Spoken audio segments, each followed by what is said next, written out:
चलिए हम आज के सत्र की ओर आगे बढ़ेंगे। हमारा आज चौथा दिन एक विशेष क्या शब्द कहा जाए, अद्भुत कह सकते हैं, हमें मिल रहा है जानने को। डॉक्टर एन के शर्मा को हम बहुत बहुत धन्यवाद के साथ बहुत बहुत स्वागत करते हैं। बधाई सर।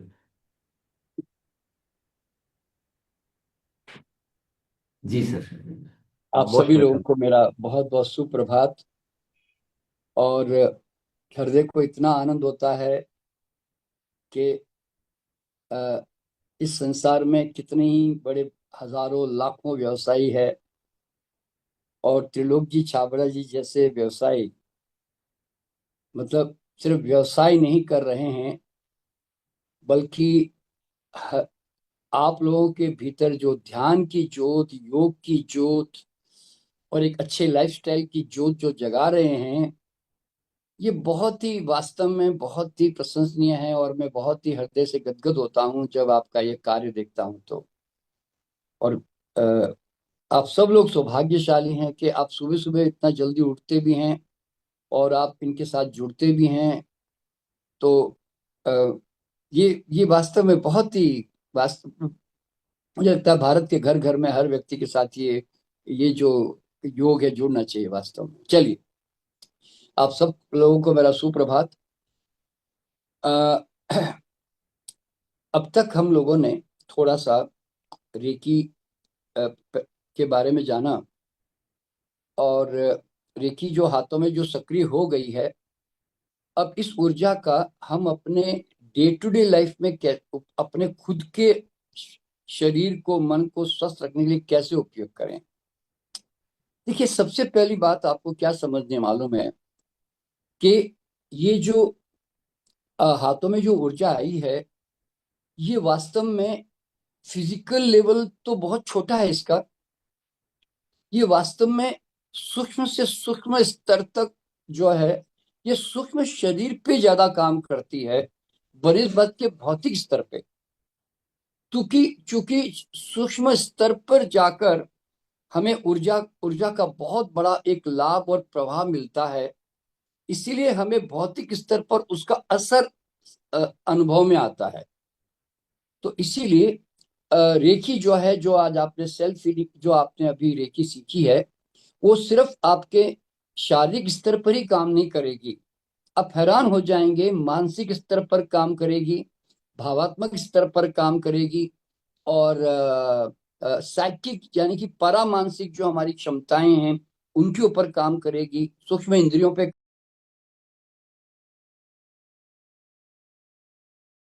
काम करेगी, और आध्यात्मिक स्तर पर काम करेगी।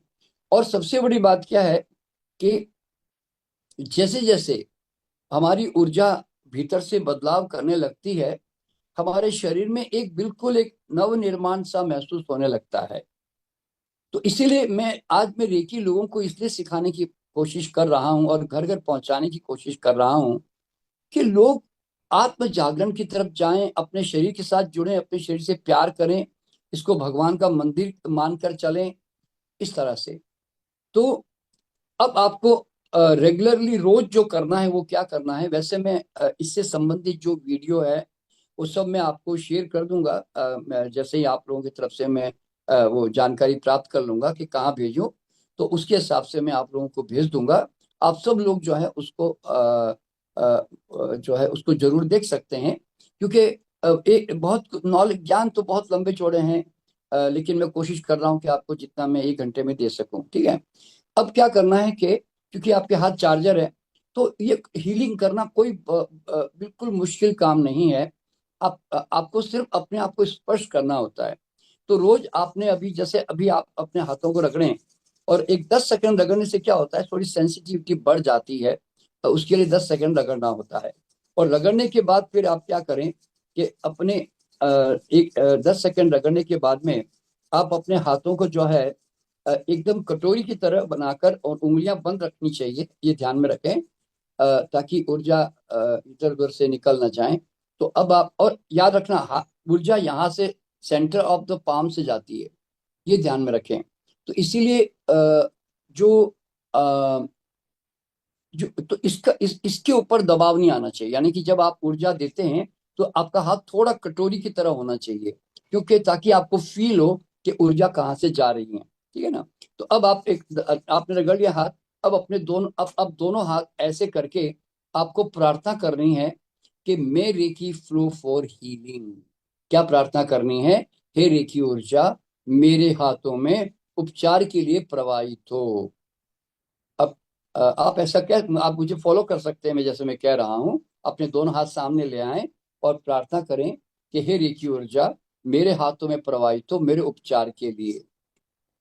और उसके बाद फिर आप अपने सारे गुरुओं को, ईश्वर को याद करें और प्रार्थना करें, मैं ब्रह्मांड के सारे दिव्य गुरुओं को, ईश्वर को अ, और रेकी ऊर्जा का आवाहन करता हूं कि हे हे ईश्वर, हे गुरुओं, आप सब हमारे साथ रहें और अ, मुझे स्वास्थ्य और दीर्घायु और आनंद प्रदान करें। तो इस प्रकार से अपने गुरुओं को और अपने ईश्वर को याद कर लेना चाहिए, ताकि उनकी भी ऊर्जा के साथ आपका जुड़ाव हो जाता है। और उसके बाद अब आपने दोनों हाथ जो है ऐसे कटोरी की तरह बनाकर आप अपने सबसे पहले आंखों पे रख लें, जरा अपने आंखों पे रखें। मैं आपको ना दो चार अंगों पे बताऊंगा, फिर आपको जरूरत नहीं पड़ेगी, आप सब समझदार हैं, आप आराम से कर लेंगे। तो मैं दो चार अंगों पे बता रहा हूँ, आप अपनी आंखों पे रखें और हथेली बिल्कुल आंखों के सेंटर पे आनी चाहिए। और जब आप आंखों पे रखते हैं तो आपको कहना है, वैसे कहना चाहे तो, हे रेकी ऊर्जा प्रवाहित हो, मेरे दोनों आंखों को स्वस्थ करो, ऊर्जान्वित करो। आप भाव करोगे वैसे ही ऊर्जा जो है अपना डायरेक्शन चेंज करती जाएगी। अगर आप कहोगे क्लियर ऑल माई ब्लॉकेजेस, यहाँ पे जो भी अवरोध है उनसे मुझे मुक्त करो, तो फिर अवरोध को ही मुक्त करेगी, क्योंकि आपने वो भाव किया है इसलिए। अगर आप कहोगे कि balance my all the energies, तो बैलेंस करेगी। अगर आप कहोगे कि हील, इस पार्ट का उपचार करें, तो वो उपचार करेगी। अगर आप कहोगे चार्ज करो मेरे इस अंग को, ऊर्जान्वित करो, ऊर्जान एनर्जाइज करो, तो ऊर्जान्वित करेगी। अगर आप कहोगे कि रिजनरेट माई आईज, मेरे आंखों का नव निर्माण करो, अगर आंखों में कोई प्रॉब्लम है तो नव निर्माण करेगी। यानी कि जो भाव करोगे वही भाव से ऊर्जा हमेशा डायरेक्शन लेती है। तो अब इस तरह से आपका ध्यान अब हथेली पे रखें और देखें कि हथेली में कौन से हाथ से ऊर्जा जा रही है। अब जिस हाथ से ऊर्जा जा रही है, समझ लेना उस अंग अंग को ऊर्जा की आवश्यकता है, इसलिए उस हाथ से जा रही है और या उस अंग में जा रही है। तो तो उस अंग में ऊर्जा की जरूरत है, वो अंग प्रॉब्लम में है, इसका मतलब है कि उसके अंदर ऊर्जा की कमी है। तो जिस अंग पे हाथ रखोगे ना आप, उस अंग पे अपने आप ऊर्जा का प्रवाह शुरू हो जाएगा। अब अपना एक हाथ उठाकर अपने लेफ्ट कान पे ले जाएं और दूसरा हाथ उठाकर राइट कान पे ले जाएं। आप जानते हैं कि आंखों में भी पूरी बॉडी रिप्रेजेंट होती है और आपके कानों में भी पूरी बॉडी रिप्रेजेंट होती है। आपके कानों में भी सारे पूरे नर्वस सिस्टम के अंग कॉरस्पॉन्डिंग जोन्स हैं और आंखों में भी कॉरस्पॉन्डिंग जोन्स हैं। इसलिए आंखों को और कान को उपचार करने से पूरे अंगों को भी लाभ मिलता है। लोगों ने अपने आंखों की कई समस्याओं को दुरुस्त कर दिया है, मोतियां निकाल दिया है कई लोगों ने। ये सब हजारों सैकड़ों 30 साल का अनुभव हम लोग देख रहे हैं। और कानों की भी हियरिंग को कई लोगों ने लाभ दिया है। 30 30 साल पुरानी जो सुनने की क्षमता थी उसमें लोगों ने लाभ दे दिया है। तो इस तरह से कानों कानों से अब लेकर, अब धीरे से एक हाथ अपने टेम्पल एरिया पे ले जाएं, लेफ्ट ब्रेन और राइट ब्रेन के ऊपर लेके जाएं ऊपर। और अब अपने ब्रेन को रिकी करें। हाँ, जब आप हाथ हटाते हैं ना, तो एकदम एनर्जी कट ना करें, पहले एक हाथ एक अंग पे ले जाएं, फिर दूसरा हाथ दूसरे अंग पे ले जाएं, ताकि वो कनेक्टिविटी जो ऊर्जा की है ना वो बनी रहे। तो अब आपने दोनों हाथों से आपने अपना ब्रेन का उपचार शुरू कर दिया। ये बहुत ही इंपॉर्टेंट पार्ट है हमारा लेफ्ट ब्रेन राइट ब्रेन, क्योंकि एक तो इससे रिलैक्सेशन मिलता है ब्रेन को, ब्रेन में शांत बहुत बहुत शांति आती है, जो ब्रेन में जो बेचैनी जो तनाव होता है उसको आराम मिलता है, और हमारे दोनों ब्रेन की क्षमताओं का विकास भी होता है साथ साथ में, क्योंकि हमारे जीवन में जहाँ लॉजिक चाहिए वहाँ इमोशन भी चाहिए। दोनों ब्रेन की अपनी अपनी विशेष क्षमताएं हैं, वो दोनों क्षमताएं आपको आपके जीवन में जो है फलित होने लगती है। और अब आप हीलिंग कर रहे हैं, तो जब जिस अंग पे हाथ हाथ रखते हैं उसी अंग का नाम लेते हुए आप कह सकते हैं, जो मैंने आपको 4-5 शब्द बताए, कि clear all my blockages, balance my all the energies, heal the part, मेरे अंग का उपचार करें, नवनिर्माण करें, और इसको ऊर्जा से ऊर्जान्वित करें। तो मतलब जो आप भाव करोगे वैसे वैसे आपका ऊर्जा का प्रवाह उस तरफ काम करेगा। तो अब आप महसूस करेंगे कि आपके दोनों ब्रेन को अगर आप रेकी कर रहे हैं तो एक हाथ से किसी से ऊर्जा जा रही होगी, क्योंकि जो ब्रेन की जरूरत जहां जरूरत है वहां ऊर्जा का प्रवाह होता है। इसमें मजेदार बात क्या है, जहां ऊर्जा चाहिए वहीं जा रही होती है, जहां नहीं चाहिए वहां नहीं जाती है। अपना हाथ शांत रहेगा, यानी कि एकदम ठंडा रहेगा। अब यही ऊर्जा को आप जो है अपने एक हाथ यहाँ पे थर्ड आई पे ले आइए, दूसरा पीछे की तरफ लेके चले जाइए, इस तरह से, जैसे मैंने पीछे रखा है ऐसे, इस तरह से, ऐसे। अपना राइट हैंड अपने आगे चक्र पे ले आइए, लेफ्ट हैंड पीछे के हाथ की तरफ ले जाइए। अब आप अपनी थर्ड आई का उपचार कर रहे हैं। ये हमारे दो बहुत प्रमुख केंद्र है, एक तो लेफ्ट ब्रेन राइट ब्रेन बहुत प्रमुख केंद्र है आज के जमाने में, जहाँ तनाव चिंता भय कई तरह के मानसिक समस्याएं हैं। और हमारे आज्ञा चक्र जब क्लियर होता है, स्पष्ट होता है, तो हमारी छठी इंद्री बहुत काम करती है, हमें हमारा इंट्यूशन बढ़ता है, हमारी विजडम, हमारी क्लैरिटी ऑफ थॉट, इस सब चीजों में भी फर्क पड़ने लगता है। यानी कि जो अंग को अच्छी ऊर्जा मिलती है वो अंग हमेशा स्वस्थ होता है, ये उसका नियम है।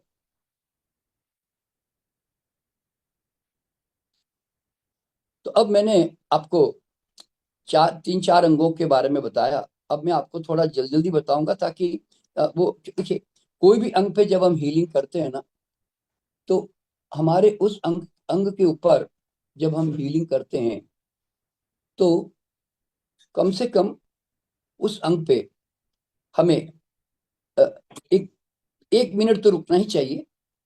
1 मिनट अगर आपको लगे कि मेरे हाथों से उपचार का उपचार की ऊर्जा प्रवाहित हो रही है, मेरे हाथों से कुछ जा रहा है, तो फिर 2-3 मिनट और रुक जाएं, 4 मिनट भी रुक जाएं। क्यों?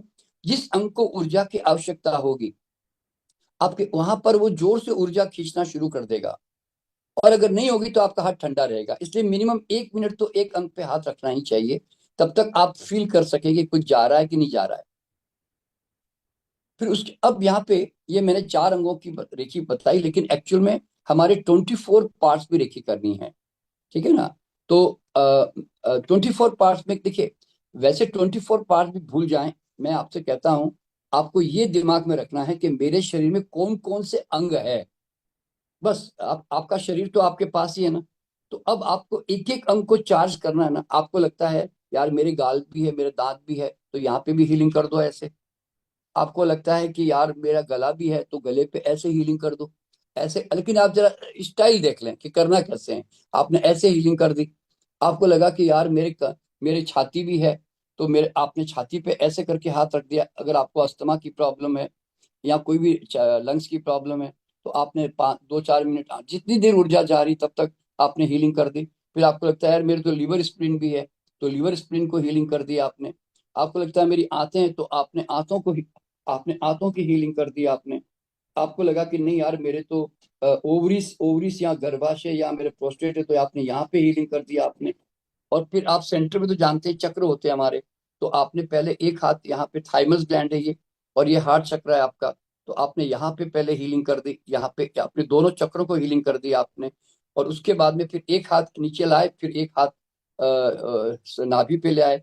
तो यानी कि एक हाथ आपका मणिपुर चक्र पे आया और दूसरा हाथ नाभि पे आया। और उसके बाद नीचे आपने फिर स्वादिष्टान चक्र पे लाए और एक मूलाधार पे लेके चले गए।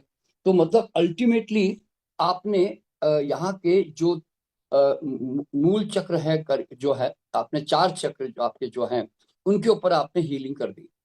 तो इस तरह से, और इसी तरह फिर आपने ये बाहें होती हैं, यहाँ पर भी हमारे कुछ एक्यूप्रेशर के पॉइंट्स होते हैं। तो आपने ऐसे हाथ रख के अपने इसकी हीलिंग कर दी।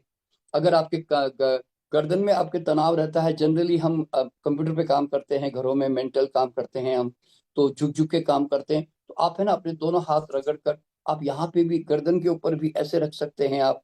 और आपके कंधों के ऊपर भी दोनों हाथ ऐसे कंधों के ऊपर भी रख सकते हैं, क्योंकि तनाव यहाँ पे इकट्ठा होता है। ठीक है ना। और इसके बाद में फिर आप अपने कमर के पीछे, आप अपने चाहे तो अपने अपने किडनी को हीलिंग कर सकते हैं आप ऐसे हाथ रखकर। आप अपनी कमर है तो कमर के ऊपर दोनों हाथ पीछे ले जाकर ऐसे रख सकते हैं। फिर आप अपने घुटने जो है, जनरली घुटनों की समस्याएं कई लोगों को है, तो आप है ना अपने दोनों हाथ अपने घुटनों के ऊपर ऐसे करके आप एक घुटने पे रख दें। 2-4 मिनट हीलिंग जाएगी अगर तकलीफ है तो, और नहीं है तो नहीं जाएगी।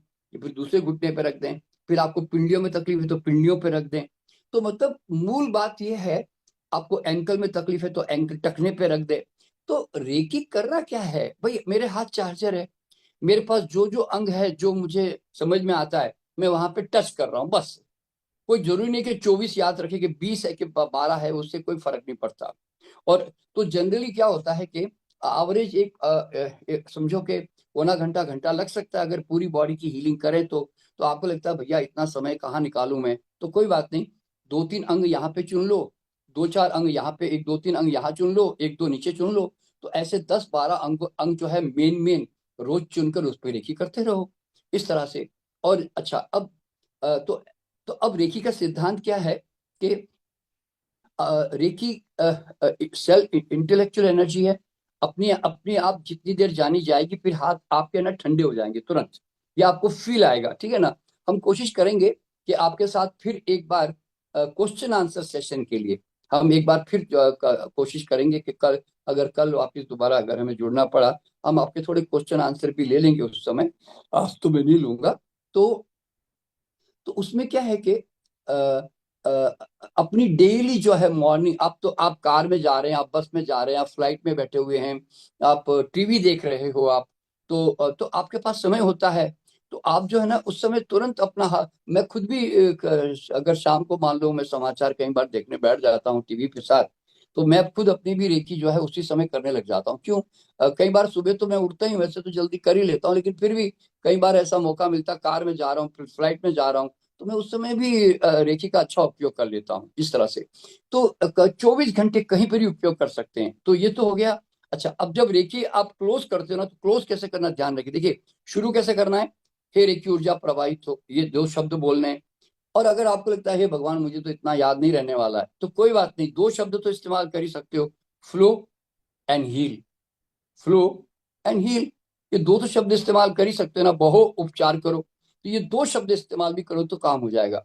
ठीक है। अच्छा, अब तो एक तो रेखी का आवाहन करना है शुरुआत में, और उसके बाद में रेखी को क्लोज करना है। तो आपको मुट्ठी बंद करके कहना है, अब मैं रेखी को यहाँ पर बंद करता हूँ, आई close the divine Rekhi power.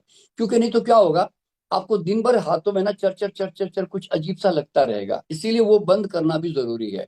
ठीक है। और उसके बाद में आपने जितने रेखी को धन्यवाद दिया, माता पिता को धन्यवाद दिया, गुरुओं को धन्यवाद दिया, अपने आप को धन्यवाद दिया, इसको कहते हैं एटीट्यूड ऑफ ग्रेटिट्यूड। यानी कि हर चीज के प्रति जो जो संसार में आपको आपकी जीवन जीने में मदद कर रहे हैं, उन सबको हृदय से कृतज्ञता प्रकट करके उनको धन्यवाद देना होता है इस तरह से। तो ये रेकी का जो है मूल तरीका है अपने आप से करने का। ठीक है। अच्छा, और अब इसमें क्या है कि लोकल एरिया जो है आपका, देखिए पूरी बॉडी जब आप रेकी करते हैं अपनी, उसके बाद में जो मेन लोकल एरिया है ना, वहां पे आपको 5-10 मिनट तक हीलिंग करनी चाहिए। तो 5-10 मिनट हीलिंग करने के लिए मान लीजिए, अभी अभी भी देखिए, अभी आप लोग तो योगा करने वाले लोग हैं, आप लोग तो ध्यानी लोग हैं, तो मुझे लगता नहीं कि आप में से कोई ज्यादा कोई इतनी तकलीफ में इस वक्त होगा, कोई दर्द से करा रहा होगा, ऐसे लोग होंगे नहीं। लेकिन फिर भी अगर आपको लगता है कि किसी को दर्द है कोई, तो आप अभी, जब मैं आपको 7:30 बजे आप फ्री हो जाओगे, तो उस समय आप अपने दोनों हाथ रगड़कर आराम से 5-10 मिनट अपने अंगों पे हाथ रखकर अपने आप को ठीक कर लें। ठीक है।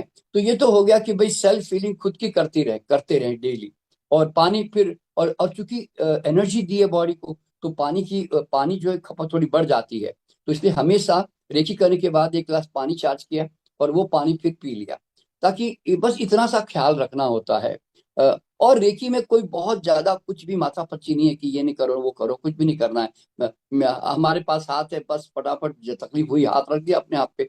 अच्छा, अब दूसरों की रेकी करने के लिए क्या करना है, ये बड़े, उसमें कोई बड़ा काम नहीं है। जैसे आपने अपने आप पे हाथ रखा ना, वैसे आप किसी को, अगर आप देखिए, जनरली हमें रेकी दूसरों की कहाँ काम आएगी, लोकल एरिया में। लोकल बोले तो कोई कहेगा मेरा सर दर्द हो रहा है, मेरे कान दर्द हो रहा है, मेरे पेट दर्द हो रहा है, मेरा कमर दर्द हो रहा है, मेरे घुटने में दर्द हो रहा है।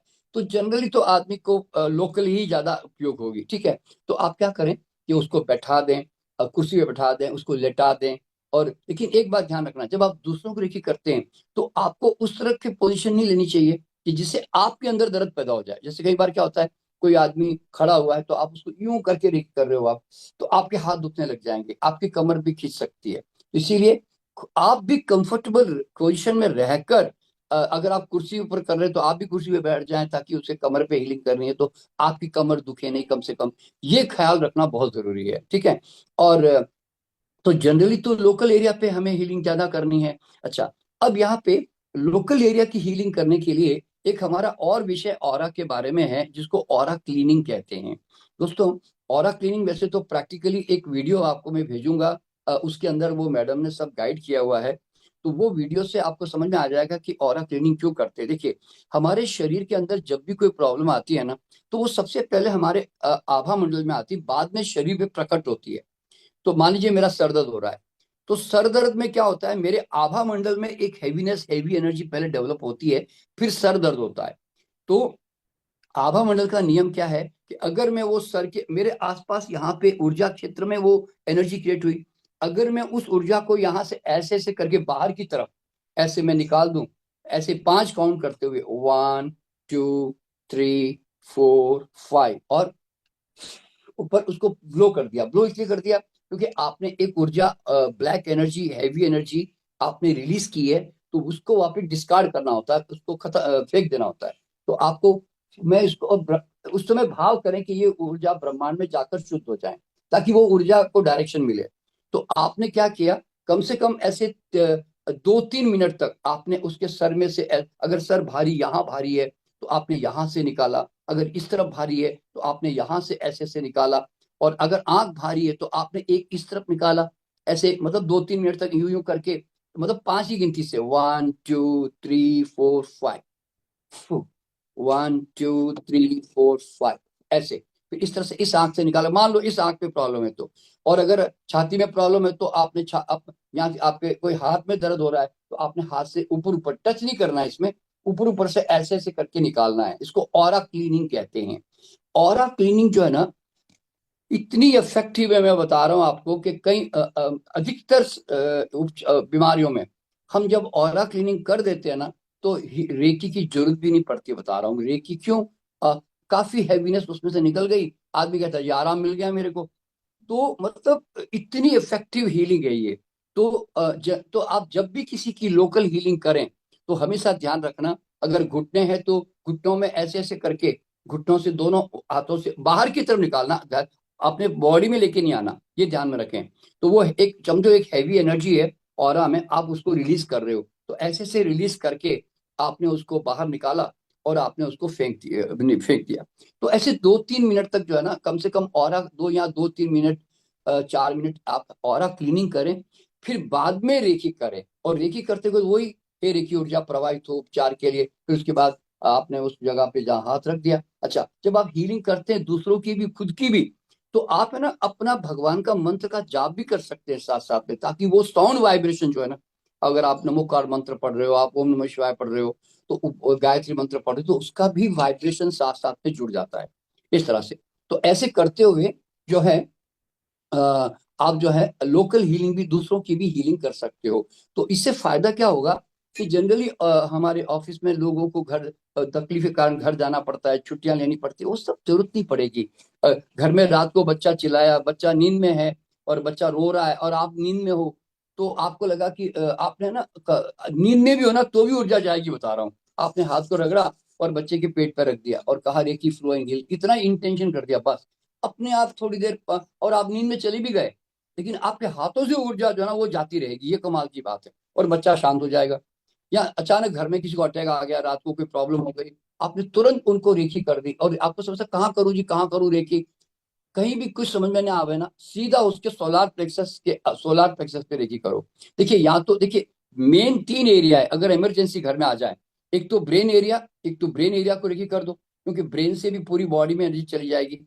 एक हमारे हार्ट चक्र पे भी कर सकते हैं, यहाँ पे रेकी कर दें, यहाँ सोलार प्लेक्सस पे कर दें, यहाँ पे नाभि के ऊपर कर दें, नाभि थोड़ा ऊपर, यानी कि जिसको मणिपुर चक्र कहते हैं, और यानी तो तलवे पे कर दें, पाँव के तलवे पे ऐसे हाथ रख दें, क्योंकि वो आदमी सोया हुआ है तो तलवे पे हाथ रख दें, तो तलवे से पूरी बॉडी में एनर्जी जा रही होती है।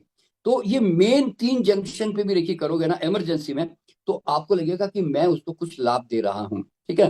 बाकी तो जनरली कोई लोकल एरिया में प्रॉब्लम होती है, भाई वो कहता है मेरा कमर दर्द हो रहा है, सर दर्द हो रहा है या कुछ भी, तो आप उसको ऐसे कर सकते हो, ठीक है। देखिए रेकी, ये तो और दूसरों को जब रेकी करोगे ना, तो आप फुल, देखिए बड़ी बीमारी है, लंबे समय से क्रॉनिक चल रही है, तो रोज उसके ना फुल बॉडी रेकी करो, जैसे आप अपनी फुल बॉडी रेकी करते हो ना, वैसे उसको भी फुल बॉडी रेकी करो। तो जैसे आपने पहले उसके लिटा दिया, और आपने पहले उसके आंख पे हाथ रखा, 1-2 मिनट रखा, अगर नहीं एनर्जी आ रही तो आगे बढ़ जाओ, फिर कान पे रखा, फिर उसके सर पे रखा, फिर आपने गाल पे रखा, फिर आपने थर्ड आई पे रखा, फिर गले पे रखा। ऐसे तो दूसरों के लिए हाथ रखते, जैसे मान लीजिए मुझे इस लंग पे रेकी करनी है, तो एक हाथ ऐसे, एक हाथ ऐसे, तो ऐसे एक हाथ इस लंग पे आ जाएगा, एक हाथ इस लंग पे आ जाएगा, ऐसे। तो इस तरह से मैं आपको हमारी ई बुक भी है, ई बुक भी है, मैं वो ई बुक भी आपको भेज दूंगा। तो वो ताकि आप वो किताब सब लोग जो है वो आप अपने संपर्क करके मंगवा लीजिएगा इनसे। तो मैं सब कुछ शेयर कर दूंगा आप लोगों को, ठीक है ना। तो इस तरह से आप लोग जो है अपने दूसरों का उपचार भी कर सकते हैं, क्लियर। अच्छा, तो फुल बॉडी जब दूसरों की रेकी करोगे ना, तो उसका फायदा क्या होगा कि कहाँ कहाँ कौन कौन से अंग में प्रॉब्लम में, देखिए क्या होता है, जब हम रेकी किसी की फुल बॉडी रेकी करते हैं ना, तो किस अंगों के कारण वो बीमारी उसकी डेवलप हो रही है। मान लीजिए किसी को सर दर्द हो रहा है, तो आपने देखा सर में हीलिंग नहीं जा रही है, पर लिवर में हीलिंग जा रही है, पेट में हीलिंग जा रही है, इसका मतलब गैस और लिवर के कारण प्रॉब्लम है भाई। तो जहां जहां ऊर्जा की रिक्वायरमेंट होगी, मान लीजिए कमर, घुट्टे में दर्द है, आपने देखा घुट्टे में तो हीलिंग गई नहीं, कमर के अंदर जा रही है, क्योंकि कमर से रूट चक्र से कनेक्टेड है उसका। तो क्या होता है, जिस जिस एरिया से उसका रिमोट जो कनेक्शन है, मतलब उसका रूट कॉज है, वो आपको समझ में आएगा। अच्छा, जहां जहां आप रेकी करोगे ना, सारे अंगों पे, एक एक अंग पे करोगे, आगे भी पीछे भी, पहले आगे की कर दें पूरी बॉडी की, फिर पीछे की, फिर उल्टा करके उल्टा पीछे की कर दें, तो आपको पता चलेगा कि कौन कौन से अंग में कितनी एनर्जी गई। देखिए, अगर 2 मिनट गई तो कम प्रॉब्लम है, 5 मिनट गई तो थोड़ी ज्यादा प्रॉब्लम है, और 10 मिनट गई तो और ज्यादा प्रॉब्लम है। और कई बार कई अंगों में इतनी तकलीफ होती है कि आप जब हाथ रखते हो ना दूसरों के ऊपर, तो आपका है ना हाथ दर्द भी होने लग जाता है, इतनी जोर से हीलिंग, जैसे कोई मैग्नेट की ऊर्जा की तरह चूस रहा होता है, इतनी जोर से एनर्जी जा रही होती है। और जाते जाते फिर जित ऊर्जा जैसे ही उसने लेनी बंद कर दी, आपका हाथ ठंडा हो जाता है, यूं समझ ले, फिर वो दर्द खत्म हो जाता है। तो ऐसे करके एक बार किसी की फुल बॉडी रेकी करोगे ना, आपको मजा आ जाएगा, और वो आपको पता चल जाएगा कि इसके कौन कौन से अंगों में कितनी एनर्जी है, और कौन कौन से अंग कितना काम कर रहे हैं, ठीक है ना। तो इस मतलब हमें एक प्रकार से बॉडी की डायग्नोसिस हो जाती है, यूं समझ लें। तो रेकी हीलर जो होता है ना, वो अपने हाथों से ऐसे बॉडी को टच करके ही पता कर लेगा कि इसकी बीमारियां कहाँ कहाँ पर है, ठीक है। अच्छा, अब जब आप रेकी समाप्त कर चुके हो, उस समय एक म्यूजिक वगैरह चला दे, ओम चला दे, मंत्र चला दें, और उसके बाद में जब हीलिंग समाप्त हो जाए, तो आप अपने दोनों हाथ है ना मुट्ठी बंद करके रेकी बंद करनी है, जैसे मैंने कहा। फिर बाद में एक बात ध्यान रखना, जब हम दूसरों का उपचार करते हैं, तो हमारे नाभि से ना एक इमोशनल कॉर्ड डेवलप होता है। तो इसीलिए हमेशा अपने यहाँ से टॉप क्रॉन चक्रा से लेकर ऐसे नीचे तक ऐसे कैंची कट करें, ऐसे कट कट कट, तो वो हमारे आभा मंडल से और हमारे चक्रों से कई बार उसका ना उसके साथ हमारी कनेक्टिविटी बनने लगती है। तो हम उसको हीलिंग करने के बाद अपने आप को कट जरूर करें, और अपना हाथ जाकर, क्योंकि एक आपने ऑरा क्लीन किया, आपके हाथ गंदे भी हुए हैं, ठीक है ना, ऊर्जा से, तो इसलिए जाकर हाथ धो लें। और और इन केस अगर आपको लगे कि मुझे मुझे हीलिंग करने के बाद मुझे भी हैवीनेस लग रही, क्योंकि आपने उसके ऑरा में कुछ देर रहे हैं आप, तो आप क्या करें, अपने हाथ दोनों ऐसे रखें, आप मेरे साथ कर सकते हैं, ऐसे हाथ रखकर कहें, हे रेकी ऊर्जा प्रवाहित हो, मेरे स्वयं के आभा मंडल को शुद्ध करो, मेरे आभा मंडल को क्लीन करो, क्लियर में ऑरा। उसके बाद क्या करो, धीरे से 7 बार ऐसे अपने ऑरा को साफ करो ऐसे। और कल्पना क्या करना, एक बड़ी हेवी सी ब्लैक एनर्जी लेयर निकलकर नीचे जा रही है, और नीचे ले जाकर अपने कमर से ले जाकर झटक देनी चाहिए, जोर से झटक दें। और फिर ऐसे 7 बार जो है ना अपना ऑरा साफ करें। तो अगर आपके ऑरा में अगर मान लो कोई इंपैक्ट आया है तो, नहीं तो जरूरत नहीं होती, 90% जरूरत नहीं होती। पर कुछ लोग की बॉडी सेंसिटिव होती है ना, उनको फील आता है कि मुझे भी बॉडी में हैवीनेस फील हो रही है, इसीलिए। और फिर भी लगता है कि यार और ज्यादा हैवीनेस लग रही, मान लो 1 2 5% लोगों को, तो फिर जाके क्या करो, हाथ पांव धो लो ठंडे पानी से। तो उससे फिर ऑरा जो है चेंज हो जाता है तुरंत यूं। तो इस तरह से, तो ऐसे करने से जो है रेकी जो है आप कहीं भी कर सकते हैं। आप अगर तकलीफ में है तो भी कर, आप बीमार है तो भी दूसरों को कर सकते हैं, बता रहा है, समझना, मैं तो बीमार हूँ जी, मैं क्या करूंगा दूसरों को, नहीं। आप तो माध्यम हो ना, आप तो नल हो, नल इतना छोटा होगा, बड़ा होगा, इतना बड़ा होगा, पर ऊर्जा जाएगी तो पक्की ना भाई। इसलिए आप ऐसा मत सोचिएगा मैं तो खुद ब्लड प्रेशर का मरीज हूँ, मैं तो डायबिटीज का मैं क्या करूंगा जी हीलिंग, नहीं। You can do it. ठीक है, तो इस तरह से। तो बाकी तो देखिए, अ, रेखी का सारा और भी जो जानकारी है वो मैं आप लोगों को दे ही दूंगा। और एक बात ध्यान में रखिएगा, जब आप दूसरों का उपचार करते हैं ना, तो कोई ध्यान रखना, क्योंकि आपने उसको उपचार किया है ना, तो आदान प्रदान के नियम को जरूर फॉलो करें। आप उसको कहें कि देखो भाई, आपने मेरे से उपचार लिया है ना, तो आप जाके किसी चिड़ियों को दाना डाल देना, गाय को घास खिला देना, यानी तो एक आधा पेड़ ही रोप देना। मतलब अगर आपने 2 4 8 दिन उपचार किया है उनका, तो उनको बोलना फ्री में मत दो। एक बात ध्यान रखना, फ्री की मेंटालिटी, नहीं देने की मेंटालिटी हमेशा आपको नीचे लेके जाएगी, लोअर फ्रीक्वेंसी में लेके जाएगी। और देने का भाव हमेशा एक्सपेंड करता है आपके ऑरा को भी, आपके हार्ट को भी। तो इसीलिए हमेशा ध्यान रखना, सामने वाले को देना जरूर सिखाना। अगर वो देना नहीं सीखेगा ना, किसी भी रूप में, चाहे वो दान के रूप में दे दे, सेवा के रूप में दे दे, तो उसको बोलना कुछ ना कुछ तुझे देना है, चाहे परिवार में भी। इवन अपनी पत्नी को बोल देना, भैया मुझे एक एक्स्ट्रा आज आज मुझे हलवाई खिला दे, कोई बात नहीं, जो भी है, मतलब ही शुड फील कि मैंने इसके एवज में कुछ दिया। ये जो देने का भाव है ना, ये इंपॉर्टेंट है। ठीक है ना, इस तरह से तो आदान प्रदान का एक स्वस्थ नियम का पालन होना चाहिए। ठीक है। तो रेकी अब इसी तरह से देखिए, रेकी बहुत लंबा चौड़ा विज्ञान है। अभी तो आपने आज बेसिक मैंने आपको सिखाया है, आप एडवांस लेवल में जब जाओगे तो उसमें कैसे भाग्य बनता है, भविष्य बनता है, संयोग बनते हैं, कैसे टेलीपैथी से दूर तक कैसे उपचार करें। जितना आप प्रेजेंटली उपचार करोगे ना, दूर से भी आप उतना ही स्ट्रांगली उपचार कर सकते हो। आप किसी परिस्थिति गड़बड़ हो गई है, कोई समस्या चल रही है, तो उसके अंदर पॉजिटिव ऊर्जा भेजकर दूर से उसके अंदर चेंजेस लेके आ सकते हो, किसी के मन में परिवर्तन लेकर आ सकते हो। क्यों? आप टेलीपैथिकली उसके ऊर्जा क्षेत्र में घुसते हो। तो इस तरह से मतलब बहुत आपकी अपनी ही क्षमताओं का है ना, आप पूरा उपयोग करते हो उसमें। Power of intention, power of subconscious mind को कैसे कंट्रोल करें। लोग कहते हैं ये विचार कंट्रोल में नहीं आते। मैं कहता हूँ तुम्हारा यंत्र है, तुम्हें उपयोग करने की कला आनी चाहिए। तो सबकॉन्शियस माइंड के बारे में कैसे उपयोग करें, क्यों आदमी अमीर नहीं होता, क्यों आदमी सफल नहीं होता, क्यों आदमी गरीब रह जाता है, क्यों आदमी जीवन में कई तरह के दुख में भुगतता रहता है। तो ये सारी चीजें, यानी कि अल्टीमेटली क्या होता है कि आपके जीवन में कैसे यंत्र काम करते, तंत्र काम करते, मंत्र काम करते हैं, कैसे मनोकामनाएं 100% सफल होने के डेफिनेट लॉ होते हैं। तो ये जितने भी जो रहस्य है ना, जिसको जिसको लेकर हम एक आदमी परेशान रहता है, वो सारे अपनी क्षमताओं को, शक्तियों को जब पहचान लेता है ना, तो उसके सारे, मतलब फिर उसकी खोज समाप्त होने लग जाती है। फिर उसको लगता है मेरे पास सारे हथियार है, यानी कि मेरे पास ऐसे बहुत सारे हाथ है, और मैं उससे जो है मैं दुनिया में कुछ भी कर सकता हूँ। ये सबसे बड़ी बात होती है। तो दोस्तों, अब मैं रिकी में मैं जब रेकी सिखाता हूं तो मैं रेकी सिर्फ रेकी ही नहीं सिखाता हूँ। एक बात ध्यान रखना, देखिए, हथियार किसी को देने से पहले है ना, अगर हमने उसको उसका उसका माइंड और उसके हेल्थ को अगर ठीक, मान लीजिए एक योद्धा है, उसका माइंड नेगेटिव में जी रहा है और वो योद्धा जो है शरीर रूप से स्वस्थ भी नहीं है, तो दोस्तों वो क्या लड़ाई लड़ेगा जीवन में? तलवार भी दे दी तो क्या काम की तलवार है?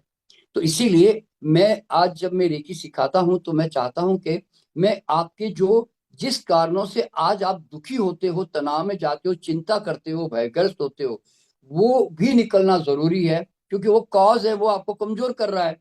और दूसरी तरफ खान पान के भी जो नियम है हेल्थ के लिए, जी मैं उसके बारे में भी चर्चा करता हूँ। तो मैं कोशिश करूंगा, आज तो मैं, चूंकि हमारे पास समय की सीमाएं हैं, तो मैं हेल्थ संबंधी अगर आपको कल जानकारी चाहिए तो कल एक बार सेशन में आपका और ले लूंगा। अगर आपको त्रिलोक जी कहेंगे तो मैं कल सुबह फिर आ जाऊंगा, और आपका जो है, मैं हेल्थ से संबंधित आपके क्वेश्चन आंसर भी होंगे या उससे संबंधित कोई भी गाइडेंस है, वो मैं कल फिर पूरा का पूरा खाली हेल्थ के ऊपर फोकस करूंगा। आज मैं अभी हेल्थ का विषय नहीं ले रहा हूँ, आज मैं आपका अध्यात्म का विषय ले रहा हूँ। देखिए, यहाँ पर क्या है कि बीमारी के हमारे दो मुख्य कारण है। उसमें माइंड और हमारा हेल्दी हमारी लाइफस्टाइल, ठीक है ना, खान पान जो होता है। तो मैं माइंड को सबसे प्राइमरी रखता हूँ, क्योंकि मन जो है ना, हमारी बॉडी में एक एक सेकंड में हमारी केमिस्ट्री और हार्मोन्स को गड़बड़ कर रहा होता है। इसलिए अगर आपने मन को ठीक नहीं किया ना, आप चाहे दुनिया के कुछ भी कर लो, आप बीमार पड़े ही रहोगे। देखिए, एक बात ध्यान में रखना, रेखी कितनी भी अच्छी होने दो, ध्यान कितना भी अच्छा होने दो, योग कितना भी अच्छा होने दो, हवा धूप कितनी भी अच्छी होने दो, विश्राम कितना भी अच्छा होने दो, लेकिन दोस्त, और तो ध्यान रखना, अगर बीमारी का कॉज आपको नहीं पता और आपने नहीं निकाला ना, तो आप ये सब कुछ करके भी आप बीमार पड़े रहोगे। क्यों? You are cause maintain mean disease maintain. तो दोस्तों, जब तक आप कॉज को निकालोगे नहीं, जिससे मैं मेरा हाथ दर्द हो रहा है, मैं इस कॉज को हटा ही नहीं रहा हूं, तो तुम कब तक यहाँ पे मालिश करते रहोगे या उपचार करके एक्सरसाइज करते रहोगे या रेकी करते रहोगे? कब तक करते रहोगे? इसीलिए always work on the root cause, you समझ लें। ठीक है, तो अब आज मैं सबसे पहले माइंड के ऊपर आपको बात करना चाहता हूं। देखिए, आदमी दुखी होता है, तनाव लेता है ना, चिंता करता है। तो क्यों करता है? क्योंकि थोड़ा अज्ञानता में है, सत्य से परिचय नहीं है उसका। ठीक है, अब जनरली किसी को पूछो भाई साहब दुखी क्यों है, तो वो आपने कभी भी नोट कर लेना, वो हमेशा दूसरों पे उंगली करता है। वो कहता है भाई साहब इनके कारण दुखी हो जी। तो एक बात ध्यान में रखना कि बाहर जो है ना चिंगारियां हैं, पेट्रोल तुम्हारे भीतर है, ध्यान रखना। और वो पेट्रोल तुमने इकट्ठा किया है, दुनिया ने लाकर तुम्हारे भीतर नहीं रखा, ये ध्यान में रखना। इसीलिए बाहर की चिंगारियां आकर आग लगा जाती है, और तुम क्या कहते हो, नहीं जी इस चिंगारी ने मेरे घर में आग लगाई जी। अरे भाई, पर तुम्हारे अंदर पेट्रोल नहीं होगा तो आग क्यों लगेगी? तो तुम्हें अपने पेट्रोल को ठीक करना है, क्योंकि चिंगारियों को दोष भी कब तक देते रहोगे भाई? तो इसीलिए तो आज ये पेट्रोल की टंकियां क्या क्या है जो हमने अनजाने में अपने अंदर विकसित कर दी है, हमें पता नहीं चला। मैं थोड़ा सा उसके ऊपर चर्चा करके फिर समाप्त करूंगा। देखिए, हमारे भीतर है ना 5 टंकियां हमारे भीतर है। अ, सबसे पहली टंकी हमारे भीतर कौन सी है?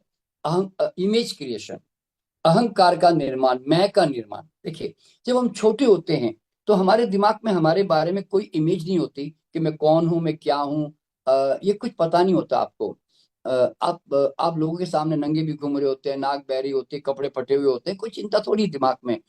लेकिन जैसे जैसे आप बड़े होने लगते हो, धीरे धीरे फिर लोग आपके बारे में कमेंट शुरू करते हैं, परिवार में, समाज में, आप बड़े सुंदर हैं, इंटेलिजेंट, आप ऐसे हैं, आप वैसे हैं। तो हमारे यहाँ पे भी क्या है कि एक हम भी एक हैंगर है हमारे यहाँ पे बहुत सारे। हम क्या करते हैं, जो जो लोग कमेंट करते हैं हम उसको टांगते जाते हैं, मैं सुंदर, मैं सज्जन, मैं ऐसा, मैं ऐसा। फिर घर जाकर आप क्या करते हो, आप अपने बारे में ना एक मूर्ति बनाना शुरू करते हो कि शर्मा जी बोले तो ऐसा। अब आपके पास देखिए, लोगों ने जो आपको कमेंट किया ना, आप उससे एक मूर्ति बनाते हो, और मूर्ति बनाकर आप अपनी इमेज क्रिएट करते हो, और आप क्या कहते हो, शर्मा जी बोले तो 10 इंच का एक आदमी। अब वो इमेज आप हाथ में लेकर घूमते रहते हो। अब किसी ने गधा कह दिया, आपका दिमाग खराब हो गया।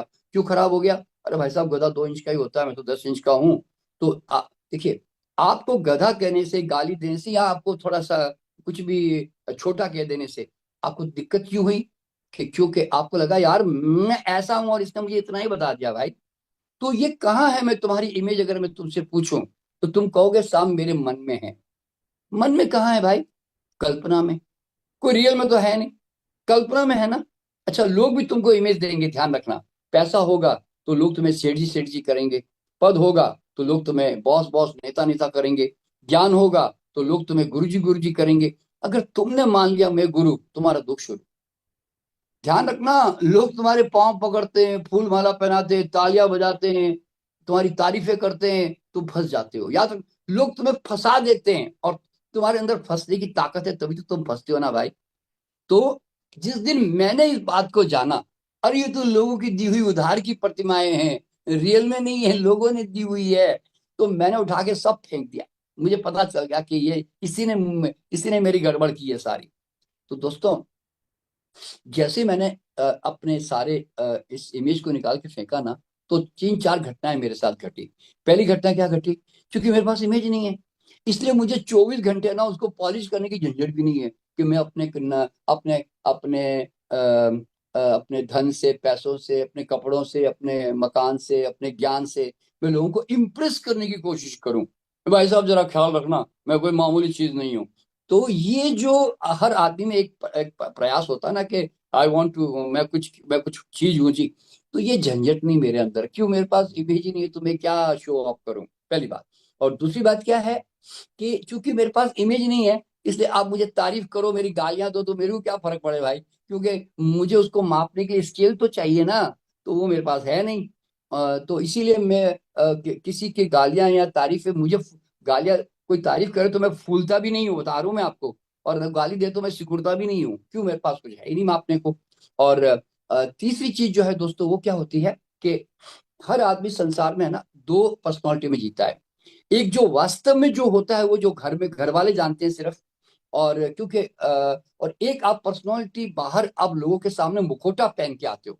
देखिए, पर्सोना का मतलब ही मुखोटा। तो आप जब घर से बाहर निकलते हो ना, तो पर्सनालिटी की एक लोगों को दिखाने के लिए कि शर्मा जी इस टाइप का आदमी है भैया, तो आप एक चुंदरी ओढ़ कर ना बाहर आते हो आप। और फिर लोगों कहते हैं देखो जी मैं ऐसा हूं जी। लेकिन वो चुंदरी इतनी हल्की होती है कि थोड़ी सी आंधी आती ही उड़ने लगती है, और आप घबरा कर जो है उसको फिर ओढ़ने लगते हो कि यार मेरे बारे में कोई लोग जान ना ले मेरे बारे में। अरे भाई, तनाव किसको कहते हैं मालूम है? जब तुम दो पर्सनालिटी को लेकर आप है ना अपने अंदर झगड़ा कर रहे होते हो, परेशान हो रहे होते हो। तो दोस्तों, मेरे पास दो पर्सनालिटी नहीं है। जैसे मैं अभी आपसे बातें कर रहा हूं ना, अगर मेरी पत्नी के साथ में मैं बात करूंगा ना, तो मैं यही मेरी स्टाइल होगी जैसे मैं आपके साथ कर रहा हूँ। मेरे बच्चे के साथ भी ऐसे ही करूंगा, मैं भिखारी के साथ भी ऐसे ही करूंगा, मेरे स्टाफ के साथ भी ऐसे ही बात करता हूँ। वो ऐसा नहीं कि आपने आपने देखा होगा, आपकी पर्सनालिटी है ना लोगों के हिसाब से बदलती रहती है। आप अपनी पत्नी के सामने जाके बात करोगे, अलग स्टाइल हो जाएगी। आप बेटे बच्चों के सामने बात करोगे, अलग हो जाएगी।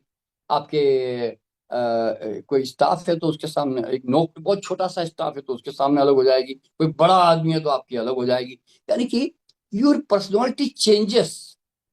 तो इस तरह से क्या होता है कि तो मेरे पास पर्सनालिटी नहीं है, इसलिए परिवर्तन का कोई रास्ता नहीं मेरे पास भी। ठीक है, अच्छा, अब लास्ट जो है वो तो सब आप सब जानते ही हैं कि लोग क्या कहेंगे, यानी कि लोगों के हिसाब से फिर देखिए, जितनी इमेज आप माइंड में लेके बैठते हो ना, उतना उतना ही आप लोगों से डरोगे। ये इसका सिंपल सा नियम है, क्योंकि तुम लोगों के हिसाब से इमेज को मेंटेन कर रहे हो भाई। तो देखिए, मजेदार बात क्या मालूम है, लोग तुमसे डरे हुए हैं और तुम लोगों से डरे हुए हो। And nobody is bothered about anybody. किसको किसकी चिंता है भाई? लेकिन तुम्हारा दिमाग है ना अज्यूम करता है। मान लो तुम्हारे एक दो लोग तुम्हारे ऑफिस में, तुम्हारे घर में कोई तुम्हारे बारे में बात कर रहे हैं, तो तुम्हें क्या लगता है सारी दुनिया मेरी चर्चा कर रही है, मेरे बारे में बोल रही है।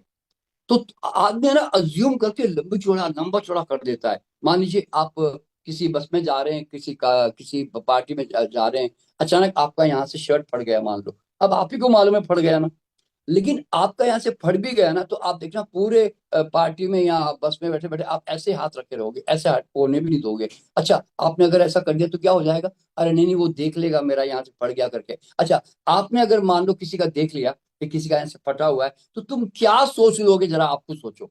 लेकिन हमारा दिमाग है ना इतना परेशान हो जाता है, नहीं नहीं उसको दिखना नहीं चाहिए मेरा यहाँ फट गया करके। तो अरे भाई, किसी को नहीं पड़ी है। तुम्हारा फट गया तो 1 मिनट सोचेगा, 1 सेकंड सोचेगा, लगता है बेचारे का स्ट्रेच होके फट गया करके, वो उतना ही, उसके बाद वो अपने काम धंधे में लग जाएगा। लेकिन तुम्हारा दिमाग क्या सोचता, नहीं नहीं मेरे बारे में सब लोग क्या सोच रहे होंगे ऐसे। तो नो बडी इज बॉदर्ड। मान लो तुम एक गांव में जा रहे हो, तुम्हें कोई नहीं जानता उस गांव में, और तुम गुनगुनाते हुए आराम से जा रहे हो, और गाना गाते हुए, झूमते हुए, नाचते हुए, इतने में 4 लोग सामने आ गए। आपने गाना बंद कर दिया, झूमना बंद कर दिया। फिर जब ये लोग चले गए, उसके बाद आपने शुरू किया गाना वापस। क्यों भैया, आपने गाना क्यों रोक दिया, नाचना क्यों बंद कर दिया? नहीं नहीं, वो मेरे बारे में क्या सोचते। अच्छा, वो 4 लोग जो बिल्कुल आपको जानते तक भी नहीं, आपके तो जो नहीं जानते वो भी, उसके अंदर भी मैं इमेज डालना चाहता हूँ जी, कि मैं शर्मा जी कैसे आदमी है, बड़े शरीफ आदमी है जी। तो ये जो आप अपने आप को जो बताना चाहते हैं ना, इससे आप मुक्त हो जाइए। क्यों? आप जिंदगी भर है ना इससे लड़ते रहोगे, और आपको मिलेगा कुछ नहीं, तुम लड़ते रह जाओगे सिर्फ। तो इसीलिए अच्छा, तो अब यहाँ पे एक बात ध्यान रखना, जब तुम्हें कोई कहे ना कि अहंकार निकाल दो, चाहे वो कई आध्यात्मिक गुरु कहते हैं अहंकार निकाल दो, तो याद रखना, अगर कोई भी गुरु कहे कि अहंकार निकाल दो, ये शब्द अगर इस्तेमाल करे, तो समझना उसने तो नहीं निकाला, पक्की बात। क्यों?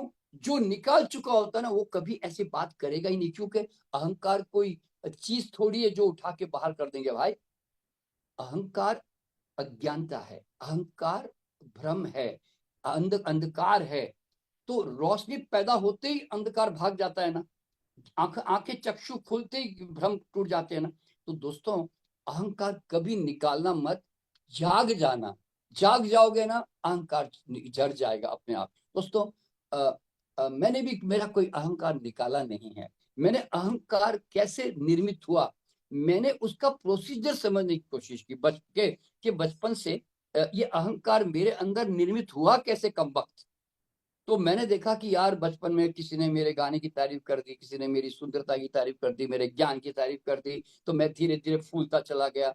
तो इस तरह से, तो वो जो बिल्डिंग प्रोसेस है ना, आप जब स्कूल में मेरी तारीफें हुई, कुछ मुझे अवार्ड दे दिया, कुछ भी, तो वो जो आपके अंदर वो बिल्डिंग प्रोसेस समझ जाओगे ना, तो आप हंस पड़ोगे। ध्यान रखना, अहंकार के निर्माण का प्रोसेस जब आप देखोगे ना, तो आप हंस पड़ोगे, और जैसे ही आपको हंसी आएगी ना, आपका अहंकार झड़ जाएगा। दोस्तों, मुझे कोई विनम्रता का ढोंग नहीं करना पड़ता है, पर मैंने देखा, मैं कई आध्यात्मिक गुरुओं से मिला हूं, मैं अगर 5 मिनट उनके विरोध में बात कर दूं ना, तो फिर उनके अंदर का वो रियल जो व्यक्तित्व बाहर आ जाएगा। तो मतलब, ये झूठ का जीवन जी रहे होते हैं अहंकार के निकालने के नाम पर। अहंकार कई अधिकतर लोगों का निकलता नहीं है, मेंटेन रहता है। अभी अभी देखिए, मैं वैसे तो खैर किसी व्यक्ति के बारे में कभी मैं कमेंट नहीं करता, पर अभी अभी जैसे हमारे शंकराचार्य के साथ जो हो रहा है, तो वो सब, उनको क्या अहंकार है भाई, जो एक गए हैं कुंभ में नहाने, तो क्या अहंकार लेके गए भाई? अरे नहीं नहाए तो वो कौन सा उसमें नहाने से बड़ी उनको पुण्य मिल जाता, लेकिन फिर भी, मतलब हमारे संत महात्मा भी अहंकारों से भरे पड़े हैं, ये एक बड़ी अजीब सी बात है। तो इसीलिए हमें ये समझ जाना चाहिए कि what is my image creation. और दूसरी जो टंकी है दोस्तों, वो पेट्रोल की क्या है? Non acceptance. हम किसी को एज इट इज स्वीकार ही नहीं करते। हम ना तो अपने आप को स्वीकार करते, ना दूसरों को स्वीकार करते हैं, और हमेशा तराजू में लेके तोलते रहते हैं, मेजरमेंट करते रहते हैं। देखिए, कांटा कांटा काटा क्यों है, नहीं पूछना। चुभता है क्या? बचने के रास्ते खोजो। फूल फूल क्यों है, नहीं पूछना। अच्छा लगता है क्या? उसके पास जाने के बहाने खोजो। अरे भाई, तुम जानते हो अच्छी तरह से कि कांटा है, चुभता ही है, उसका स्वभाव है, फिर भी तुम क्या करते हो मालूम है? जिंदगी भर कांटे को लेकर चर्चा करोगे। भाई साहब, ये जो कांटा है ना साहब, 10 साल से मेरे को चुभ रहा है भाई साहब, ये कल भी मेरे को चुभा, अभी सुबह घर से निकलते हो चुभा जी मेरे को। अच्छा, और कितने दिन कर लोगे भैया? कब तक करते रहोगे? अरे कांटा है, वो तो चुभेगा ही ना, तुम ही बच लो भाई। तुम अपने प्लास्टिक चढ़ा दो, तुम कुछ कर लो उसके ऊपर, या तुम उसके ऊपर ढक्कन डाल दो, या उसके ऊपर धागा बांध दो, कुछ तो कर लो, लेकिन तुम कांटे की चर्चा करके कर क्या लोगे? तो जब तुम, देखिए एक बात ध्यान रखना, जब तुम दूसरों के बारे में निंदा या उसके बारे में जब तुम कुछ कमेंट करते हो ना, तो याद रखना, तुलना करते हो, तुम अपने अंदर अनहैप्पी मूवमेंट को क्रिएट कर रहे हो, नुकसान तुमको हो रहा है। कांटा तो पूरे 50-100 साल तक भी वही रहने वाला है, वो कुछ में बदलाव नहीं आएगा, और तुम्हारे अंदर तो बदलाव आ गया भाई। तो इसीलिए एक्सेप्ट एज इट इज। देखिए, किसी भी व्यक्ति के बारे में आप कैसे निर्णय कर सकते हो भैया?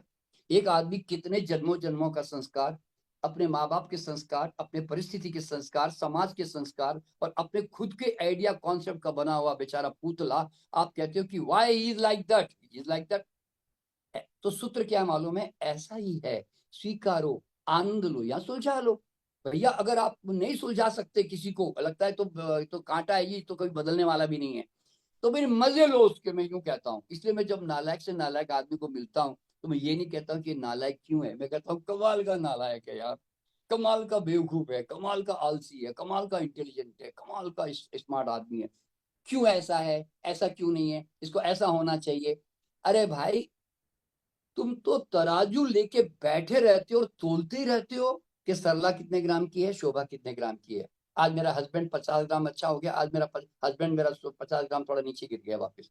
यानी कि तुम सारे दिन अपने रिश्तों को, अपने दोस्तों मित्रों को, अपने समाज को, हर एक को बट तराजू लेके कम ज्यादा करते रहते हो, रोज करते रहते हो। तो भैया तुम परेशान हो जाओगे, ऐसे कर करके तुम्हें मिलेगा कुछ नहीं। तो accept yourself as it is. तुम्हारी देखिए, तुम जो भी सबसे पहला अध्यात्म का सूत्र क्या मालूम है, तुम ऐसे नहीं हो कि ऐसे नहीं हो। Accept first whatever you are, wherever you are, accept that I have. अगर वीकनेसेस है तो है, स्ट्रेंथ है तो है, नहीं है उसकी तरफ क्यों नहीं है, उसकी तरफ क्यों नहीं, मुझे ऐसा होना चाहिए, मुझे ऐसा। नेवर कंपेयर, नेवर जज, याद रखना।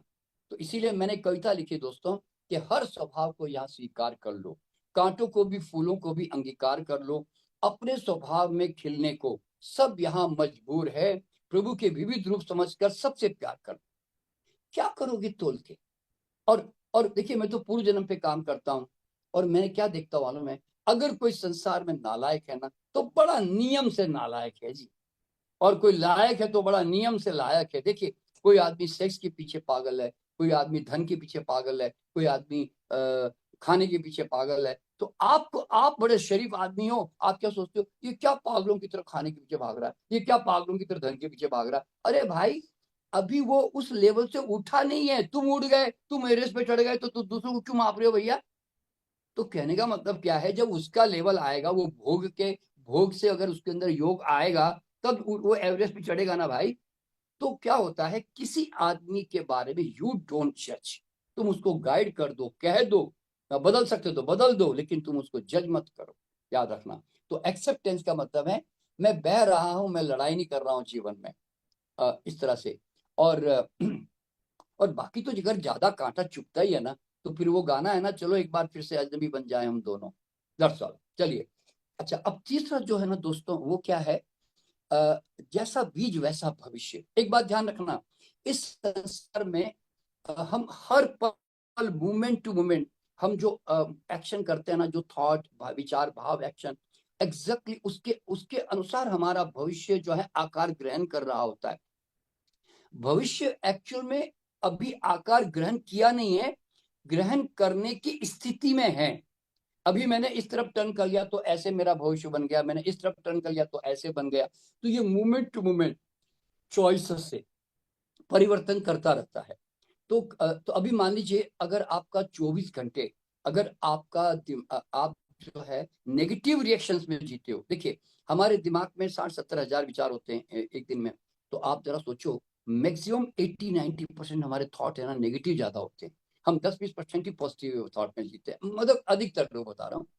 तो अब जरा सोचो, एक नेगेटिव थॉट, अगर मैंने मान लीजिए आपको एक गाली दी, या आपको कोई चीज पसंद नहीं आई, आप अनहैप्पी हुए, आपके हार्मोन केमिस्ट्री रिवर्स प्रोसेस में जा रहे हैं, यानी कि नुकसान वाले प्रोसेस में जा रहे हैं, बॉडी में डैमेजिंग प्रोसेस में जा रहे हैं। 1 मिनट आप खुश हुए, बॉडी में कंस्ट्रक्टिव उसमें जा रहे हैं अब आप, तो यानी कि कंस्ट्रक्शन डिस्ट्रक्शन। तो ये एक एक सेकेंड में हम जो थॉट करते हैं ना, वो हमारी बॉडी में हमारे हार्मोन और केमिकल को चेंज कर रहा होता है। अभी देखो ना, मैंने आपको एक आपको गाली दे दी, आपको अच्छा नहीं लगा, आपका चेहरा पीला हो गया। मैंने अभी तारीफ कर दी, आपका चेहरा पिंक हो गया। अब जरा सोचो, 1 सेकंड में खून बन भी गया, 1 सेकंड में खून बिगड़ भी गया। तो आप जरा सोचो, कितना कितना बॉडी पे हमारे विचारों का प्रभाव पड़ता है। तो आप है ना 24, क्योंकि आप जागरूक नहीं हो, होश में नहीं हो, इसलिए आपकी मर्जी से सब कुछ जो है वो प्रतिक्रियाएं चल रही होती है। तो इसलिए आज आप ध्यान क्यों करवा रहे हैं यहाँ पे, आपको आनापानसति क्यों करवाई है। श्वास, मन मन के साथ कनेक्टेड है ना। जैसे ही इसमें परिवर्तन आएगा ना, अगर ध्यान रखोगे, तो तुरंत आप उसको देखिए, जागरूक आदमी रिएक्शन नहीं कर सकता, ये समझ लें, ये होता है। तो इस तरह से, तो वर्तमान जब जो है तुम्हारा जैसा होगा वैसा तुम्हारा भविष्य बनेगा। तो अगर अगर तुम तो अगर तुम चाहते हो कि कल मैं सुबह आंख खोलूं तो मुझे आनंद ही आनंद मिलना चाहिए जी, तो भैया आनंद के बीज डालोगे तो आनंद मिलेगा ना। तो अगर तुम्हारा ये पल आनंदित होगा तो अगला भविष्य आनंदित होगा ना।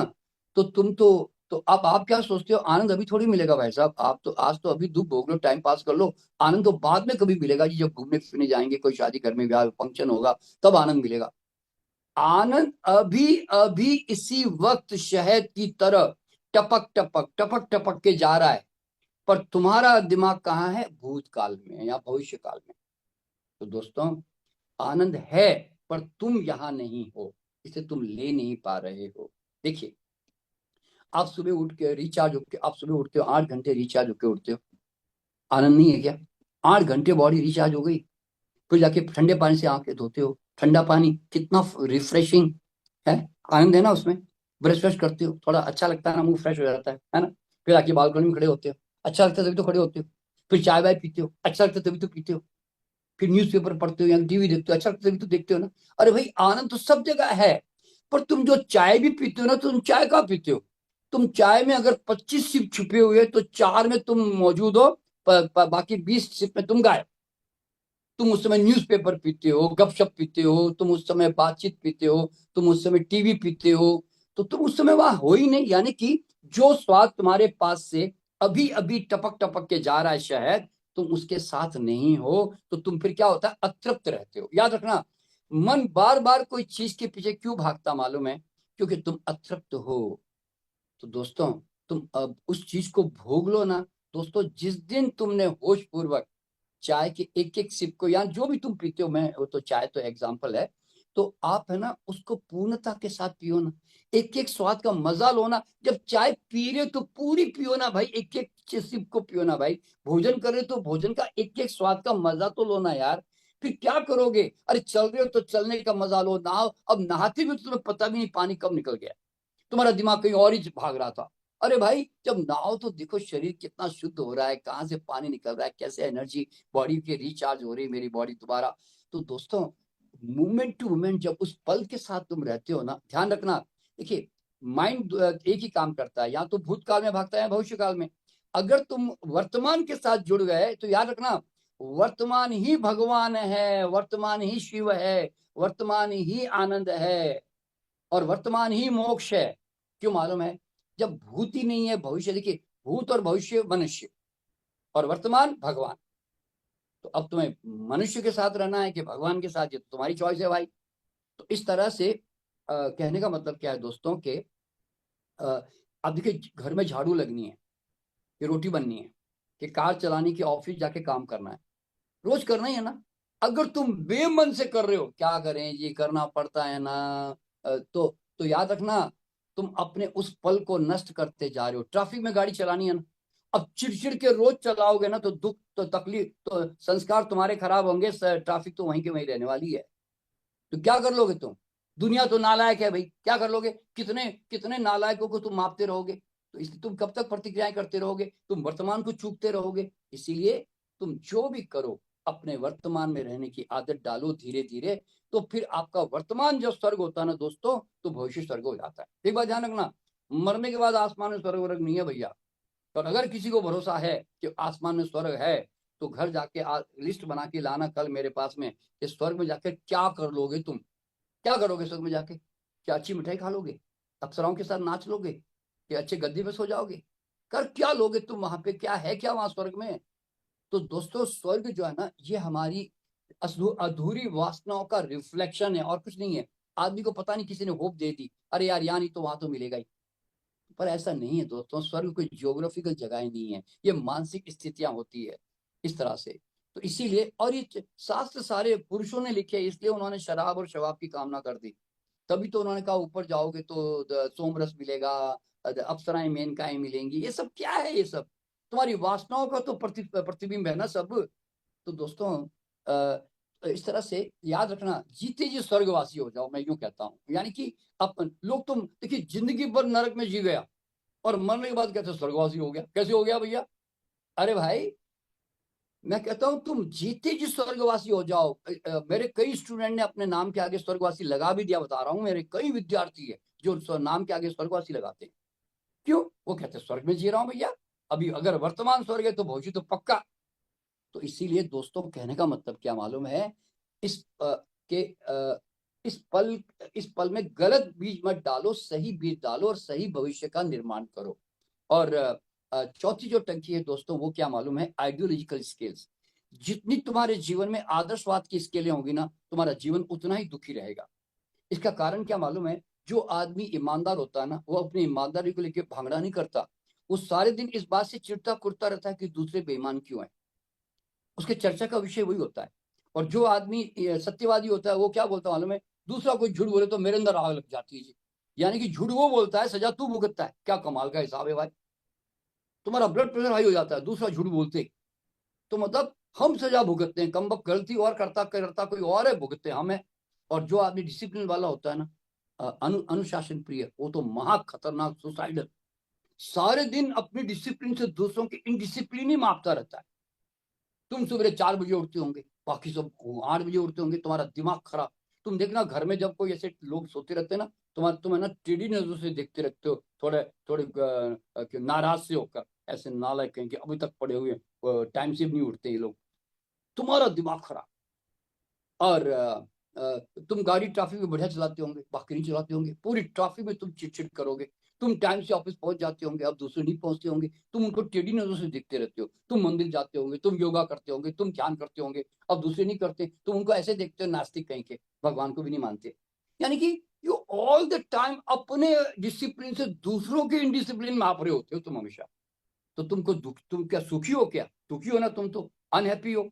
और जो आदमी परफेक्शनिस्ट होता है, वो सारे दिन अपने नौकर स्टाफ कलाकार और बच्चों सब में परफेक्शन ढूंढता रहता है, अपनी तरफ परफेक्शन चाहता है सब में।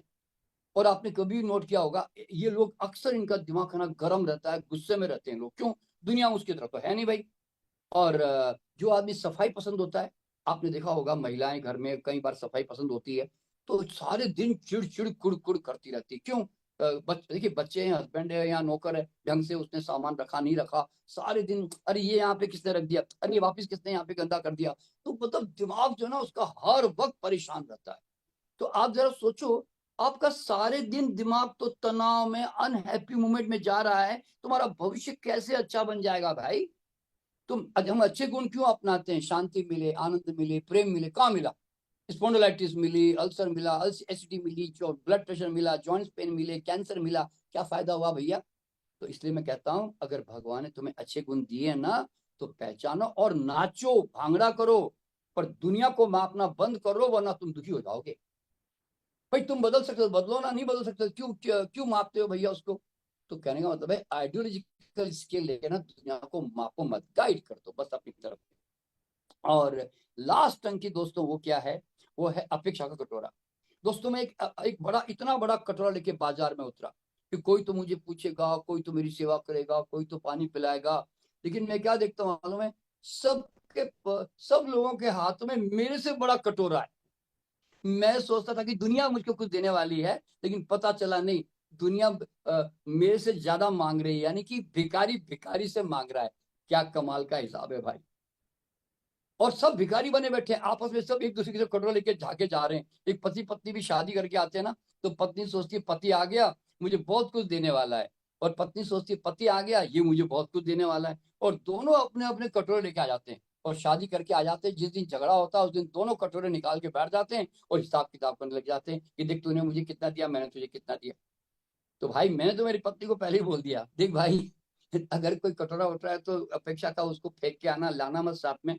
एज ए हस्बैंड मैं जो ईमानदारी से तेरे लिए कर सकता हूँ, मैं तो जरूर करूंगा। एज ए वाइफ तू जो कर सकती कर लेना, लेकिन भैया कटोरे कभी मत निकालना। क्यों? मैं कभी भर ही नहीं पाऊंगा इसको। और लोग है ना सारी जिंदगी कटोरे लेके हाथ में है ना कहानियां सुना रहे होते हैं आपस में एक दूसरे को।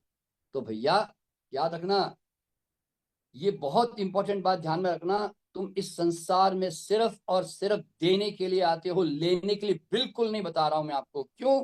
क्योंकि तुम ईश्वर पुत्र हो, तुम उस यूनिवर्स के अंश हो। ध्यान रखना, तुम हो कौन अल्टीमेटली? उस ब्रह्म के पुत्र हो ना तुम। तो पूरा ब्रह्मांड क्या कर रहा है, ये सूर्य चांद सितारे क्या कर रहे हैं, तुम्हें दे रहे हैं ना। ये पेड़ पौधे क्या कर रहे हैं, दे रहे हैं ना। धरती दे रही है ना, हवा दे रही है ना। सब कुछ तो तुम्हें, दुनिया पूरा ब्रह्मांड तुम्हें दिए जा रहा है ना। तो आखिरकार तुम उसके अंश हो, तो तुम्हारा काम क्या है, तुम भी दो भाई। तुम अपनी सुगंध दो, संसार में आए हो तो तुम ये आशा क्यों करो कि मुझे भी कोई कोई दे देगी मुझे। और एक बात ध्यान रखना, तुम अपने बच्चों को पालते हो और उनको बड़ा करते हो, और तुम परिवार को पालते हो, तुम कोई एहसान नहीं कर रहे हो। ध्यान रख लेना, कभी भी मैंने एक शेर लिखा कि कोई किसी पर यहाँ एहसान नहीं करता, इंसान की क्या औकात भगवान भी नहीं करता। हमारी दी हुई हर मदद, हमारा दिया हर दान, हमारा दिया, किसी पे एहसान नहीं, किसी पे एहसान नहीं, स्वभाव की मजबूरी है। जैसे पेड़ों का फलना, धरती का जनना, सूरज का निकलना, नदियों का बहना। नदी कहती है देख भाई, मैं तेरे घर के पास से बह के निकल गई, अब तूने पानी पिया तो तेरी मर्जी, न पिया तो तेरी मर्जी, डुबकी नहाना है तो नहा ले, तेरी मर्जी, मत नहा तो तेरी मर्जी। नदी को कोई चिंता नहीं है कि कोई मेरा पानी पी रहा है कि नहीं पी रहा है। सूरज को कोई चिंता नहीं है, वो कहता है मैं तो मेरा रोज आके काम करके चला जाता हूँ भैया, तुमको लेना है तो खिड़की खोल दो, नहीं मैं तो बंद करके बैठो, मुझे क्या भैया। तो why should I bother, as a father, as a brother, as a husband. मैं जो दुनिया में कर सकता हूँ, आई विल, मैं अपनी पूरी सुगंध देके जाऊंगा भैया। अब किसी को पसंद आएगी, किसी को पसंद नहीं आएगी, और करूंगा तो उतना ही ना, जितनी मेरी ब्लूप्रिंट है, जितनी मेरी क्षमता है, मैं उतना ही तो करूंगा ना। मतलब एक फूल उतनी तो सुगंध देगा, तो उतना ही तो कलर छोड़ेगा जितना उसके अंदर भरा हुआ है। तो दोस्तों, कहने का मतलब क्या है, आप इस संसार में दो दो दो बस। लोग कहते हैं मेरे बच्चे हमारी केयर नहीं करते। अरे क्यों करेंगे भैया। मैं तो पहला क्वेश्चन ये करता हूं, क्यों करें। क्योंकि तुम्हारे माँ बाप ने तुमको पाला, तुम्हारे बच्चे अब आगे बच्चों को पालेंगे, उनके बच्चे आगे के बच्चों को पालेंगे। तो साइकिल तो ऐसे चलती है भैया, ऐसे तो चलती नहीं है। और अगर तुम चाहते हो कि तुम्हारे बच्चे केयर करें, तो उनके बच्चों के मन में तुम्हारी मेमोरी होगी ना, तुम्हारे प्यार की, अनकंडीशनल लव की, तब तो तुम्हारे तरफ रिवर्स होंगे ही, क्योंकि प्यार इतना कमजोर नहीं होता कि वापस ना आवे। पर अगर तुमने ऐसा प्यार किया जो डोमिनेशन वाला था, हिसाब किताब वाला था, इमोशनल ब्लैकमेलिंग वाला था, अहंकार वाला था, तो भैया फिर वो प्यार नहीं आएगा, ध्यान रखना। और अगर बच्चों के दिमाग में तुमको लेकर ये डायलॉग है कि बड़ा, जनरली क्या होता है, थोपा टोका, अगर ये तीन शब्द है, तो बच्चा तुम्हारी तरफ क्यों आएगा भाई, वो तो तुमसे मुक्त होना चाहेगा। तो कहने का, कंडीशनल लव दो, तुम कोई एहसान नहीं कर रहे हो बच्चों को पाल के, उन्होंने तुम्हें, सेवा करते हो, मेहमान की घर से निकल गया तो चिंता, तो में ऐसे कितनी सोल हमारे थ्रू यात्रा करती है। तो इस तरह से दोस्तों, सॉरी, हाँ। तो दोस्तों इस तरह से, बस मैं समाप्ति पे हूँ दोस्तों, अब एक 2 मिनट और लूंगा, फिर मैं समाप्त करूंगा। तो कहने का मतलब क्या है कि अ, अ, आप अपने, आप जो भी आए संसार में वो देने का प्रयास करें। और तो अब देखिए, सब दुनिया में संत महात्मा क्या कहते हैं, इस दुनिया में धर्म ध्यान पूजा पाठ इसलिए करो कि संसार में वापस नहीं आना। तो मैं परमात्मा से कहता हूँ, हे परमात्मा, मुझे धरती पर बार बार पैदा करते रहना। जानते हो क्यों, क्योंकि जीवन दुख नहीं है, अज्ञान का दुख है, बेहोश दुख है। अगर जाग जाओगे तो आनंद ही आनंद है। इसलिए मैंने एक शेर लिखा कि सब संतों की सदा रही मुक्ति मोक्ष की कामना, मुझको तो हे प्रभु तो धरती से मत टालना। जान गया आनंद की चाबी, हर जन्म में आऊंगा, मुक्ति पाकर क्या करूंगा, सबका दुख सुलझाऊंगा। तो दोस्तों, चिंगारियां तो कल लाख है कि 2 लाख है, मुझे क्या। पर मैंने अपने पेट्रोल नहीं, इसलिए मेरे पास आग लगने का कोई अब साधन नहीं है। So I am living with my fragrance, मैं अपनी सुगंध के साथ जी रहा हूँ। दुनिया तारीफ करे ना करे, माने ना माने, मैं क्यों चिंता करूं भैया, मैं तो सूरज और फूल की तरह हूँ बस। तो दोस्तों, बस थोड़ा सा आपको एक अवेयरनेस देने के लिए मैंने थोड़ी बातें, मन के जो आपके दुख के कारण है वो यहाँ पर छुपे हुए हैं, ध्यान रखना। अगर जान जाओगे ना, तो फिर जीवन में परम आनंद, ब्रह्मानंद, सच्चिदानंद में जियोगे आप। तो धन्यवाद देता हूँ आप सबको कि आपने बड़े प्यार से इसको सुना। और जी, बहुत बहुत धन्यवाद आपका। बहुत ही जीवन के बहुत सारे विषय हम जाने। मैं समझता हूँ सभी बहुत लाभान्वित होंगे। तो कल का एक सत्र और अगर हाँ, आप। कल मैं ले लूंगा त्रिलोक जी, कल मैं हेल्थ और खान पान के बारे में ले लूंगा कल में। ठीक है, ठीक है। ठीक है ना? हाँ जी। तो चलिए, मेरी शुभकामना सबको। जी, बहुत बहुत धन्यवाद। ओके, विदा लेता हूँ। जी। वो दबा दो सर। हाँ। जी बहुत बहुत धन्यवाद सर।